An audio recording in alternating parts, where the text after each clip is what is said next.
તો આજે આપણે બનાવવાના છે પાસ્તા। એના માટે મેં 1 કપ પાસ્તા લઈ લીધા છે અને પાણી ગરમ કરવા મૂકી દીધું। પાણી ગરમ થઈ જાય પછી એમાં પાસ્તા નાખી દેવાના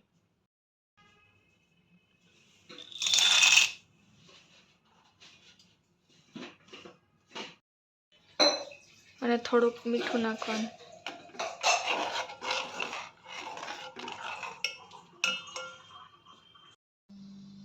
તો લોહી આપણે ગરમ કરવા મૂકી દીધું છે અને એમાં નાખી દીધું છે 1 પાવડો તેલ અને પછી થોડીક નાખશું હિંગ।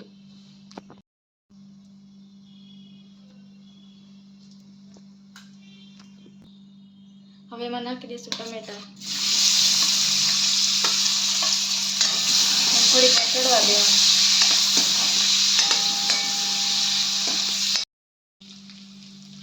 હવે સ્વાદ પ્રમાણે green chilli sauce, red chilli અને સોયા સોસ ત્રણેય નાખી દેવાનું।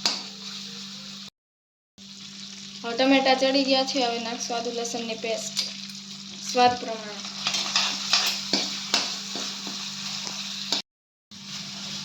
ગ્રેવી બધી ચડી ગઈ છે। હવે સ્વાદ પ્રમાણે નાખી દેવાનું મીઠું અને પછી નાખી દેવાના પાસ્તા। હવે નાખી દેવાના પાસ્તા બધાય અને પછી મિક્સ કરી લેવાનું। બટર કહેવાય ને, શું કહેવાય? તો પાસ્તા થઈ ગયા છે। હવે આપણે રેડી અને નાખી દઈશું બટરમાં।